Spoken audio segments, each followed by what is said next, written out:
my name's Lou. I'm the global CEO of FEES, which is Omnicom's sport and entertainment agency. And what does that mean, like, for all of us who don't understand the combination of that, sort of sports sponsorship agencies? How do you fit into the kind of remit? Yeah, sure. So we help brands grow their businesses through sport and entertainment. So everything from taking them into the strategic direction of what they should be partnering with, helping them do those deals and then activate through the line. So really exciting. It's been great to see, even there's a lot of recessions and restructurings going on across the board at the moment. A lot of our clients are using sport and entertainment actually as an avenue of growth to kind of get out of that slump. So yeah, it's the power of sport at the moment and the industry is booming. And I also think, I've got to ask you this question, so how's your can been? It's been great. Yeah, it's been really good. I'm so delighted that sport is continuing to grow here. Compared to 4 or 5 years ago, there was hardly anything. It was all media, tech, tools and creative. Yeah. And last year I was the president of the sports jury, which was such an honour. And I walked up and down the Croisette and I was like, oh my goodness, look at Stagwell's Beach. Look at FIFA had a beach here. You have the Women's House and it's incredible. Again, it's just a testament to how powerful sport can be and how the industry's growing. Yeah, I mean, it's such a positive interaction. And I think one of the things Stagwell has brought here, got to give them a boot, because sitting here on their beach in their air-conditioned content unit. No, they do a fantastic job. They've done an amazing job. Very jealous. Yeah, exactly. And they've welcomed us in to be able to have this conversation. So I'd like to ask you a few questions about a few things that are really interested me in sport, specifically around women's sport, if that's okay. Yeah, great. So as an avid Chelsea fan, big fan of Emma Hayes, although she's Judased off to the US, but I'd love to see her come back. But I mean, our new manager's doing pretty well as well on the treble. Well, so phenomenal job, and you won. First season, when you held the trophy up. Apart from Barcelona, but we scored that. How do you see now the influx of investment, sponsorship, and one of the areas which we obviously work in is aligning how you align the content production alongside the right alignment with the brand. How are you seeing that within other sports, to say outside of football or soccer for our American friends? How do you see that investment going? Yeah, in women's sport particularly. I mean, of course, women's soccer has obviously driven a huge amount of that investment. And I think, again, it used to be very much a parity story that brands were coming at within women's sport more broadly, whether that be soccer, basketball, netball in the UK. And actually, I think over the last 18 months, people have started really using it as a creative storytelling vehicle as well as a commercial one. And that's been really great because, again, people are just starting to realise finally that, great sport is great sport, whether you're a female athlete or a male athlete. Actually, great football is just great football. So definitely soccer has really sort of helped that, and I think that's because of the success of some of the teams, like the US women's team in the UK, the Lionesses winning the Euros and getting to the finals of the World Cup.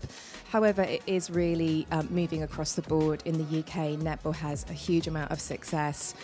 Basketball in the US, I mean, the Caitlin Clark effect, of course.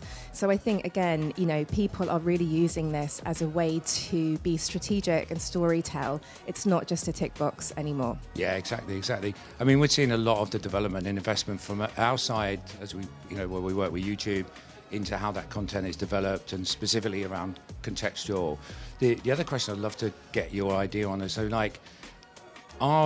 what kind of brands now are getting involved with the sports side? I think we've worked with you guys with FedEx, I think, on a few things, which has been really successful. So it'd be really nice to know what other brands are using this now. Is this coming out there in the standard media budget, or it comes out of the sponsorship budget? Are they making up a new line for this? Because it seems to be really growing fast. Yeah, I think PepsiCo is one of our clients, and they do a great job. I mean, everything from FIFA World Cup with Lay's through to the Champions League, through to Ballers League. So not only do they understand the whole ecosystem of football, soccer, but their investment and their support to women's is equal to the men's. And I think that really demonstrated at the Women's Champions League in Lisbon this year, and how they activated it was great. So I think, again, there's a real focus from across their business that they want to do this. It's right for their business. It's right for their audiences. You can't ignore 50% of the population. So again, it's Absolutely a strategic investment. It's not just a tactical, we need to be doing this to show willing. It's about growing their business, and women's sport can help them do that. And I know they still get measured on ROI, and they invest in this. What do you see a level of how that response or return on their investment is coming? Like, is this becoming more and more successful from that? So I mean, I have to say the ROI on women's sport is still a challenge for some clients, for some brands. And don't get me wrong, the rhetoric on women's sport is huge. However, the investment is still not quite there from brands, exactly. which we're all trying to support and get behind. I think one of the challenges we need to overcome is the fact that people still, unfortunately, value a property based on the media return. And as we all know, the broadcast isn't quite up there with the men's sport at the moment. And so it's very difficult to get some clients to sign off on this. Whereas actually, you need to be looking at the different distribution models that women's sport have, looking at the real play into creators, influencers, micro-influencers. It's quite a different strategy around how to amplify women's sport.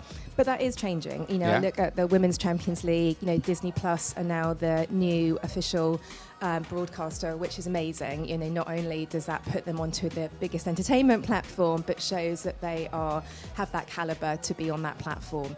So it is changing slowly, but again, we need to get over this whole ROI based on media value. It's got to be based on return on objectives, and that's very individual for each brand. And I mean, I don't know if you've done any research or work with, like, if I was a brand here and saying, hey, Louise, I've got a big sponsorship budget and I'd love to invest, how would you go about it? Like, what would be our plan? How would you advise me to kind of talk about it? Yeah, sure. I'd say absolutely. Great. Come and have a chat. So we would sit down and kind of do a big strategic process for you, kind of understand like where your business, what you need to go to, what's your audience, what are your competitors doing, what's the landscape saying. So we do a whole big piece of strategic work and then work out, is it, you know, sport, is it entertainment? If it's sport, is it a league, is it clubs, for example, and kind of go down through that funnel.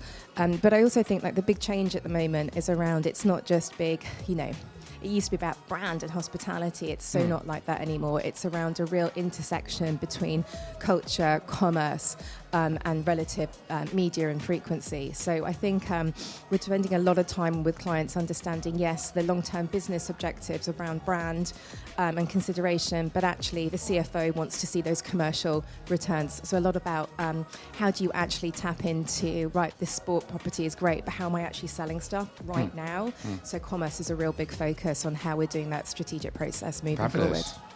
And are you, where are you seeing the most investment now? If we take the west versus the east versus the north versus the south, like where is the investment going? Yeah, really interesting question. India, definitely look at the east, not the west at the moment. I think some really interesting IP is going to be coming out of Mumbai. You know, the economy in India is going to be the third largest. Sports specifically in India is going to be like $130 billion in the next 5 years. So it's massive. That's why we set up an office there last year to really capitalize on that. But also a lot of clients are asking for that support and having more of an integrated approach. Of course, IPL is still king of sport there, and actually it goes toe-to-toe with NFL in terms of value per game, in terms of the rights. But, you know, there are other sports that are really gaining tractions, like kabaddi, paddle. I love kabaddi, by the way. Do you? Yes. Have you played? I've watched it aggressively from my living room. But I've never really played it, but I've always been interested in it. It's just a great sport. It's crazy, isn't it? It's really crazy. So there's all these new sports which are gaining loads of traction. And because obviously cricket is very saturated out there, then actually there's a lot of room and want for these new sports coming in. So I think that's a real focus. And this is what we're telling to our clients, like really look at the Indian market. Yeah, fabulous. And then finally, I think to wrap it up from a question perspective, if you were someone coming to Cannes for your first time, which I like to ask, what advice would you give them? Oh, good question. I'm a real geek, so I would say go and spend as much time in the Palais listening to all the talks and going to see the work. Like go downstairs into the basement. Of course, come to Stagwell Beach. Of course, I'm coming to Stagwell Beach as well, if you can get in. But I would go and see the work because it's your opportunity to see the best of the best. So go and see all the sports work. Definitely come here. It's a fantastic brand experience, and what an amazing roster of athletes and speakers they have here. So yeah, definitely. Not quite Mo Farah, are we? But we're nearly there, though. But yeah, just go and enjoy it. It's a very unique experience. But yeah, go and see the work because it really is showcasing the best of the best. And Cannes Lions do a fantastic job.